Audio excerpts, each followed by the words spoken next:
ಅಲ್ಲ, ಡಿನ್ನರ್ ಅಂದರೆ ನೀವು ಈ ಡಿನ್ನರ್ ಬಗ್ಗೆ ಭಾಳ ಏನೇನೋ ವ್ಯಾಖ್ಯಾನ ಮಾಡ್ತೀರಾ ನೀವು. ಆ ಡಿನ್ನರು ಅಂತಂದರೆ ಊಟ. ನೀವು ಹಂಗೆ ಅನ್ಕೊಂಡಿದ್ದೀರಾ?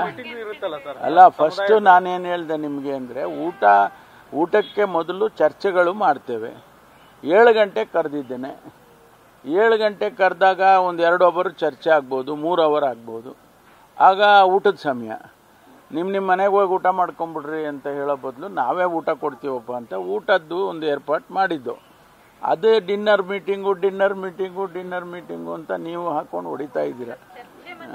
ನಾವು ಹೊಡಿಯೋದು ಬಿಡಿ, ಹೈಕಮಾಂಡ್ ಅವರು ಗೊತ್ತಿರ್ಬೇಕಲ್ಲ, ಬರೀ ಡಿನ್ನರ್ಗೆ ಸೇರ್ತಾ ಇದಾರೆ, ಅದನ್ನ ಮಾಡಕ್ ಬಿಟ್ಬಿಡ್ಬೇಕಾಗಿದೆ. ಯಾಕೆ ನಾವು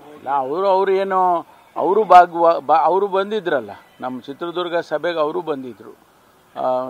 ಸನ್ಮಾನ್ಯ ನಮ್ಮ ಅಧ್ಯಕ್ಷರಾದಂಥ ಮಲ್ಲಿಕಾರ್ಜುನ್ ಖರ್ಗೆ ಅವರು ಬಂದಿದ್ದರು, ಪ್ರಧಾನ ಕಾರ್ಯದರ್ಶಿಗಳು ಬಂದಿದ್ದರು. ಅದಕ್ಕೆ ಈಗ ನಾನೇ ಅವ್ರಿಗೆ ಹೇಳಿದೆ, ನೀವು ಅಲ್ಲಿ ಚಿತ್ರದುರ್ಗದಲ್ಲಿ ಇದ್ರಲ್ಲ, ಈಗ ನೀವು ಬನ್ನಿ, ನಾವೇನು ಸೀಕ್ರೆಟಾಗಿ ಏನೂ ಮಾಡ್ತಾ ಇಲ್ಲ, ಬನ್ನಿ ನೀವು ಅಂತ ಕರೆದೆ ನಾನು. ಅದಕ್ಕೆ ಅವರು ಊಟಕ್ಕಲ್ಲ, ಚರ್ಚೆ ಮಾಡೋಕ್ಕೆ. ಅಲ್ಲ ಸರ್, ಅದು ಪಕ್ಷದ ಅಡಿಯಲ್ಲೇ ಮಾಡ್ತೇನೆ ಅಂದಾಗ ಸರ್ ಯಾಕೆ ವಿರೋಧ ಬಂತು? ಅಲ್ಲ, ಅದು ವಿರೋಧ ಅಲ್ಲ. ಅವರು ಬರ್ತೀನಿ, ನಾನು ಭಾಗಿಯಾಗ್ತೀನಿ ಅಂದಾಗ ನಾವು ಬೇಡ ಅಂತ ಹೇಳಕ್ಕಾಗತ್ತಾ? ವಿರೋಧ ಮಾಡಿದರೆ ಅವರು ನೋಡ್ರಿ ಹಿಂಗೆಲ್ಲ ಮಾಡ್ತಾ ಇದ್ದೀರಾ, ನೀವು ನಿಲ್ಲಿಸ್ಬಿಡಿ, ನೀವು ಹಾಗೆ ಹೀಗೆ ಅಂತ ಅಂದರೆ ಅದು ವಿರೋಧ. ಆ ರೀತಿ ಬೆಳವಣಿಗೆ ಇಲ್ಲ. ಅಪಾರ್ಥ ತಿಳ್ಕೊಂಡಿದ್ದಾರೆ ಹೈಕಮಾಂಡ್ ಅಂತ ನಿಮ್ಮ ಸಭೆನ.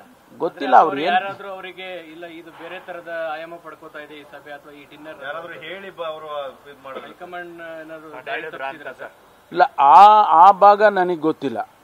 ನನಗೆಷ್ಟೇ ಗೊತ್ತು, ಅವ್ರು ಕರೆ ಮಾಡಿ ಕೇಳಿದಾಗ ನಾನು ಹೇಳಿದ್ದೇನೆ, ಈ ರೀತಿ ಬನ್ನಿ, ನೀವೇ ಬನ್ನಿ, ಇದರಲ್ಲಿ ಯಾವುದೋ ರಾಜಕೀಯದ ಲೇಪನ ಯಾವುದೂ ಇಲ್ಲ ಇಲ್ಲಿ ಅಂತ ಹೇಳಿ ಕರೆದೆ.